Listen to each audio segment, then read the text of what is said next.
What's up, guys? Welcome to your 13th tutorial, I think. I should really write this down because at the beginning of every tutorial I'm like, what tutorial number is it? But anyways, welcome to your 13th tutorial, I think. If it's not, who cares? And in this tutorial, we're done learning, concepts, theory. Let's go ahead and actually build a useful program. So let me throw something at you. Say you own this brilliant software company, and a client comes in and he's like, I have $1 million idea for a piece of software I need you to build. I want a piece of software that allows a user to enter their name, like Bucky Roberts, and then enter a sport like hockey or football, and then it prints out on the screen, Bucky Roberts loves hockey. Bam, there you go. How awesome of an idea is that? And we're like, oh yeah, that's awesome. You are an idiot, but we don't tell them that because they're paying us. What we do is we go ahead and we create this program anyways. So let's go ahead and create it right now and earn our money. Well, let's go ahead and we decided to take whatever name they entered, and we decided the best way to store this is in a character array. Alright, makes sense. So let's go ahead and 20 characters should be fine enough. And now we need a blank array for the sport that they enter. So character array, sport, and see, no sport is more than 20 characters long unless it's Russian, and I got a joke. Um, if someone asks you, are you Russian? I'd be like, no, I'm not in a hurry. Get it? I'm sorry. That was dumb. I probably should just redo this whole tutorial and not include that joke. But anyways, it's a dumb joke. One free dumb joke per tutorial. So anyways, back to the tutorial. Now that we have two blank character arrays, one for name and one for sport, we now allow them to populate the array. And here is how you allow the user to populate an array. CIN, of course, name, and now whatever text they enter is going to be stored in the character array name, and CIN sport, and now whatever text they enter is going to be stored in the character array sport. Looks pretty good. And now all we have to do is remember what he said. He wants the name, then loves sport, like Bucky Roberts loves football. So let's go ahead and do that for him. Name loves sport, and go ahead and end that line. And L for end line. So now what's going to happen is this. It's going to put a blank cursor on our screen, have us enter the name, and then you're going to want to press enter, enter the sport, press enter again, and it's going to say Bucky Roberts loves football. So let's go ahead and run this and see what we get. Bucky Roberts, enter. Whoa, whoa, whoa. This program is messing up already. Bucky loves Roberts. What? That sounds like some gay joke, and I don't like that one bit. So let's go ahead and see what we did wrong. And now we see this. Whenever we build a program this way, here's what happens. It allows us to enter our name, which it saw is Bucky, and then it saw a space. And then our compiler thought, alright, whenever you hit a space, this must be a new variable that you're going to enter, and I'm going to store this in sport.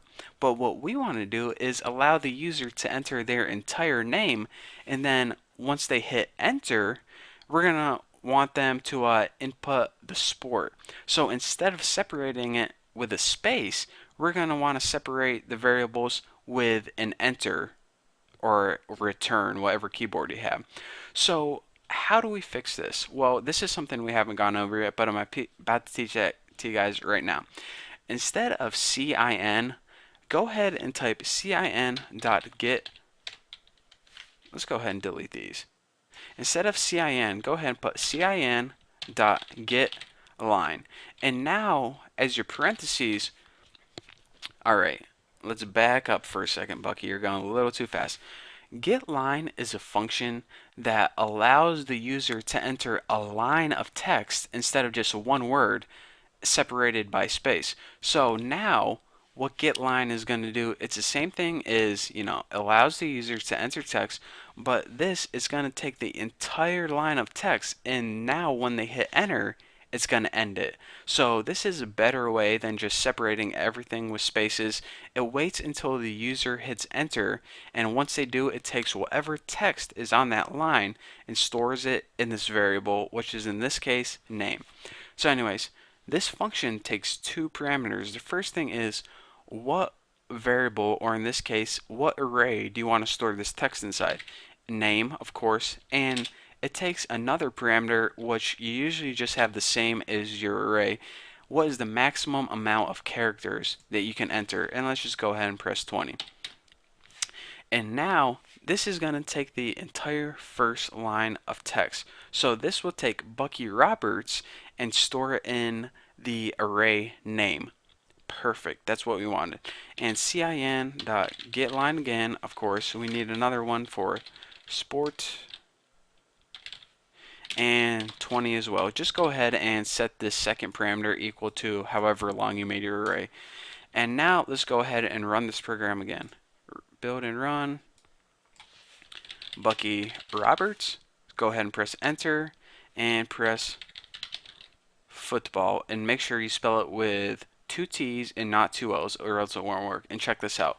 Bucky Roberts loves football. How awesome is that?